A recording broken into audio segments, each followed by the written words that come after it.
Surely you can't be serious. I am serious. And don't call me Shirley. Silent breed is people! One morning, I shot an elephant in my pajamas. How he got in my pajamas, I don't know. They call me Mr. Tibbs. E.T. Phone home. It's the Al Travis Show. We've got our Representative Kelly Fenton on the program. Representative, you're a representative of Minnesota for, what, 2 terms, if I'm not mistaken? Am I right? That is correct. All right. And where do you reign from? Woodbury. So I'm a suburb of St. Paul, east of St. Paul. Yeah. So you've been there, done that. I wanted to get your opinion. Yesterday was when we were doing the show, was the talk that Walz was going to say, it's not resigning. He's not walking away. He's just not going to run again for the 3rd term. Did you watch his press release, his conversation? He didn't take any questions. He just came out his statement. Did you watch it?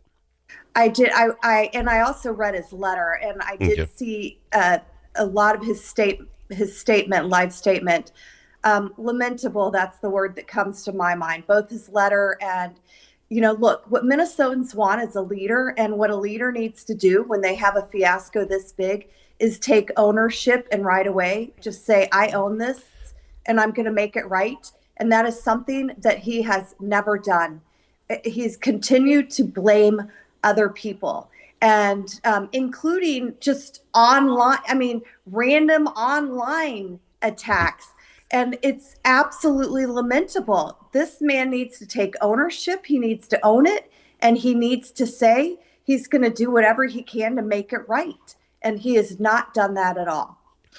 Let's talk the Democratic Party for just a second and their responses to something. You talk about Walz talking about this young kid, whoever he was, that came here with his little digital camera and put a spotlight on Minnesota. We have been covering this in Minnesota for years. I mean, from the child care fraud from 2018. We've known it's been going on. A kid with his little camera, and the left goes nuts because he's not a real journalist. Was it 2:00 in the afternoon? Was it not? In my opinion, if you're arguing that kid's journalistic integrity compared to what it spotlighted, you're losing the argument, right? I mean, it's kind of like when the Star Trib is saying, well, we don't think it's $1 billion, and the math doesn't add up. It's $1 billion. Now we're talking 9. If you're arguing the number, you're losing the argument. Isn't it? I don't care what the kid's journalistic title is. I don't care if it's $1 billion or $9 billion. It's got to stop. Do you get my point? The Democrats seem to be arguing really lame arguments. They're absolutely losing the argument, and they're on defense. Look, I would argue that our own media, and the way that they have not covered, or they've covered up for Walz and the administration, that those aren't journalists then either. I wouldn't put them in the real journalistic category. Now, here's the deal. This is the fraud and the issues with fraud and the concern around fraud and the amount of money knows no side of the political aisle. Yep. You will talk to both Democrats and Republicans who are appalled and can't believe how much and how rampant and systemic this fraud seems to be. And the Democrats haven't taken ownership. They haven't really acknowledged that this has happened under our time and our watch. And that's what people want. Just own it. Say, my gosh, this is awful. We're going to put policies in place immediately to make sure that this doesn't happen. But what do? They attack the young person who has uncovered this or actually brought national attention to it. So, again, running cover for the Democrats and the administration and Governor Walz by attacking the facts that have come out from this young, I would put him in the journalist category. He's breaking into that category for sure. Well, let me throw this at you. You brought up that fraud is not a left or right issue. Even the Dems say this is horrible. We don't like this. In the Senate in the last year, at the last session, in the Senate, 60-7, they voted to get this independent inspector general going on. But yet, on the House side, not a one would break ranks to get it passed because I don't think the governor wanted to sign it. You tell me then, if this is not a partisan issue, the fraud, we want it stopped, why is it not? If both sides can tell you that this is not what we want, How has it happened since 2018? Look, it's a very different the Democrats in the legislature are very different right now. What we're seeing is the socialist wing of the Democrat Party taking a stronghold. But we have the legislative. Look, that was a simple vote. That would have been a really great bipartisan vote for them to take, a message to send to the people that we're done. But again, I go back to ownership. And the Democrats, Governor Walz, the agency heads have not taken ownership of this issue. If you don't own it, you can't fix it. Fair enough. The leaving of Walz, not running to run again now, he's going to, and paraphrasing here, but basically he said every minute that he spends running for office is a minute he's not fighting for Minnesotans, so he's going to not run so he can spend all his time fighting for Minnesotans and fixing this fraud. Sounds wonderful, and I think you saw Kamala Harris get behind that, Amy Klobuchar, Senator Klobuchar. The left is all saying what a great guy this was. He's doing it because he only cares about Minnesota. How does that hit your ear, Representative? Because when I heard it, I said, wait a minute. He knew about fraud all this time. We've been fighting it. He'll tell you he's been fighting it. Well, 4 months ago, you had time to fight it and run. And a year ago, you literally had time to fight it and run for vice president. Can he get both sides of this argument? And will the left say, will this go down as he just did it for us Minnesotans? Gosh darn it, that little knucklehead. Well, he is a knucklehead for sure. And that's one thing he's taken ownership of. I mean, but I'm sorry. He took time to run for governor once after his first term. While running the state, he took time out to run as vice president while running the state. What he's not done is to take time out to fix the systemic epidemic fraud that is happening. Jim Nobles, who was our legislative auditor for the state, even came out and said, look, I mean, there are policies that he should have put in place. You know, Jim Nobles way back when made recommendations. It's simple. He should just say, look, this doesn't sit well with me or anybody else. I own this, and these are the things I'm going to do. He could easily implement things. He could have done it while running the first time, while running for vice president. This the bottom line is Governor Walz, the knucklehead that he is, has become the laughing stock of America. I mean, meme after meme after meme. It was the gift that kept on giving to Republicans here in the state, I believe. And the people surrounding him got together and said, hey, you got to step aside. So he's stepping down. The reality is, I don't think he really ever wanted to run for a third term as governor. I just think that time was running out in terms of finding people, and they didn't want others stepping in. So they begged him to step in again. And then this fraud and the national media around the fraud spiraled out of control. So their original plan is just taking place sooner than they wanted to. And he's now a liability to the Democrats and actually a help to Republicans. So they had to get him out as soon as possible. So what does this do for the mix? Already 14, I think, maybe might have been 15 already. Minnesota Republicans wanting to be governor. They're running against Tim Walz. Now it might be who? Senator Klobuchar is the name that comes to the top of mind that she could walk in and walk away with this race. That opens a Senate seat. And then there'll be 2 Senate seats that have actually been open in Minnesota that haven't been open for some time. Is that what the Democrats want? Who is next in line in your book to be governor of Minnesota on the Democrat side? Well, look, I think it's going to be Amy Klobuchar, and I'll tell you why. I think, look, she does not have to step away from her seat while running. So that's why Governor Walz saying he needs to focus. He can't, work for Minnesota if he's right. No, because Senator Klobuchar does not need to give her seat up until if she were to win this election, then she needs to step aside. So technically, she has nothing to lose if she gets in this race. If she were to lose the governor's race, then she goes back to serve out her years in the U.S. Senate.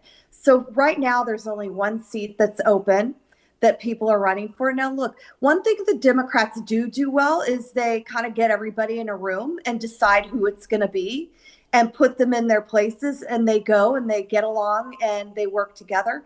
I wish that the Republican Party of Minnesota could do the same. I think it's a detriment that we have 14 candidates.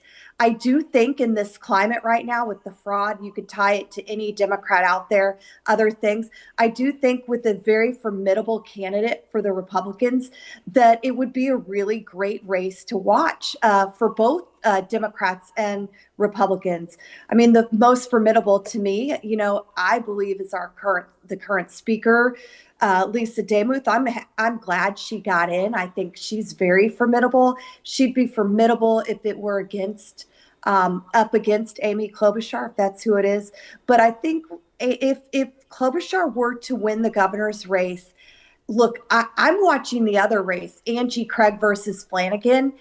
I don't think Angie Craig is the shoo-in that everybody thinks. I think it goes to primary, and it's a huge possibility that Flanagan could win in a primary. She's more known statewide. People have voted for her for 2 terms already across the state. So then does that mean if Klobuchar were to win the governor's seat, does she then maybe appoint Angie Craig to that other? There's so many scenarios that can happen. But it's clear that if Amy Klobuchar were to get in, if she were to win, then she will have the power to appoint the person to that Senate seat who she thinks would be the best fit. I think Is it a give me that it's Amy Klobuchar? Here's my point with Amy. She can sit here and be senator in Minnesota for as long as she wants to be. I don't think there's a lot there. She runs for this governorship in a time when it looks as 50-50 as it's ever been. I don't care who you put there. They're going to be saying, hey, we can't keep this fraud going. If she were to lose that governor's job, she would then go back to the Senate for 2 years, having lost in the state of Minnesota. I think that I can win at anything cost. It's all or nothing. She loses the governorship. I think she then loses that Senate 2 years later. You get my point? All of a sudden, it's that Amy. That's a great point that you make. And I think part of it is look at her poll numbers that were posted yesterday. 43. She's been waning and dropping her popularity in the polling. But a lot of this comes back to, I think, this socialist wing of the Democrat Party having a stronghold and more of them taking an interest in actually getting out and voting. And I was reading some of the comments, and some of the social media and that surrounding it. They're like, oh, I think we've had enough of her. Is it time for her for fresh perspective? So it's interesting that people are saying that out loud, that they're thinking that. I do think Amy Klobuchar is a formidable candidate. She's a retail politician. She's very likable among both. She's that candidate who gets votes from both sides of the aisle. No. But I don't think she's absolute shoo-in either, should she put her name in. I do think that she is the one that the Democrats want because she has that likability and that retail politician popularity, and that goes a long ways. I have got to go to break. We're way behind. I'm glad you were here to cover all that. I want to cover one. We're talking about the latest thing coming up, Minnesota paid family leave, and they're talking about fraud. The more I look into this, the more I think about this, this might be the next great play for those that don't mind fraud. I don't think you can fraud Minnesota paid family leave, and I think that's the hinge pin. We'll talk about it with Representative Kelly Fenton right after this. Think about it. A famous politician once said, "You're entitled to your opinion, but you are not entitled to your own facts." But in a world full of AI and fake news, where can Minnesotans find the facts? Center of the American Experiment is Minnesota's go-to source for fact-based analysis and common sense solutions for taxes, energy, public safety, and our kids' education. Visit AmericanExperiment.org for more information. Think About It is brought to you by Center of the American Experiment, Minnesota's think tank. You need a friend at the Capitol who knows how to get things done. And you're in luck, because that's exactly who we are, your friends at the Capitol, and we deliver results. At Momentum Advocacy, we bring decades of experience in lobbying, public affairs, and crisis communications. From local nonprofits to national corporations, we help you move policy, manage your media, and make your voice heard. We're not just seasoned pros, we're essential partners. Momentum Advocacy, your friends at the Capitol. Learn more at momentum-advocacy.com.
Don't need to ask him his opinion more than once. Al Travis on the Al Travis Show. I've got a Representative Kelly Fenton on the program. Representative, here's my new thought. Minnesota has found a way of making it so easy to commit fraud. You know, you don't necessarily have to actually have children to have a daycare. We made it easy, but that is fraud. We're going to see people go to jail because it is fraud to say Mary Kate came to my daycare when she didn't. I get that. Minnesota took it the next step. Minnesota paid family leave is written so loosely that my dad in Florida, he's sick. I'm taking 20 weeks off to fly down to Florida and go on vacation at Disney World. My entire family's coming. My 6 brothers and sisters, they're going to come down because they can all take paid family leave. And it would be up to each boss to decide to prove that dad isn't sick. What we've done is made it so easy that whatever fraud happens could never be proven wrong. No one will go to jail for Minnesota paid family leave fraud. This is set up brilliantly. You don't fraud us. You just played by the rules. This is, first of all, I mean, can I just say the government should never insert itself in this way into the private sector business. Oh. Okay. Amen. But Amen. You're absolutely right. Look, I mean, technically, this system is designed where you don't even need to have a job to qualify for Minnesota's new Family Paid Leave Act. I mean, seriously, don't take my word for it. Read the entire bill. If you made $3,800 last year, you can file for it this year. I mean, it's absolutely rife to be taken advantage of from the get-go. Look at the number of people that applied for it to start ASAP come January 1, that it went into place. And, you know, I do want to say this because I want your listeners to know one thing. Just because Governor Walz stepped aside, please do not assume the fraud is going to go away or that it is just magically fixed. stay on top of it. This is just the next level. This is another program who just poorly written and designed absolutely to be taken advantage of. I mean, you would have to have an army of enforcers to go out and make sure Johnny actually works wherever Johnny says he works. This is absolutely horribly written. It's, if the state wants to do a program like this, so be it. If you're in the private sector, you were doing way better. Your coverage in many of these companies was way better under the Paid Family Leave Act than it is right now. You're making less, you're paying in money, but at the same time, those people who aren't working and who have systemically figured out how to take advantage of our system, it is rife for those people to come in and do that from the get-go. I completely agree. 12,000 on the first day. They thought 130 for the entire year. They're going to blow by that number, no problem. Representative, I got to fly. I'm out of time, but I thank you so much for coming on the program and sharing with us. Thank you. Thanks. Always great to be on. Thanks for having me, Al. She's Representative Kelly Fenton on the Al Travis Show.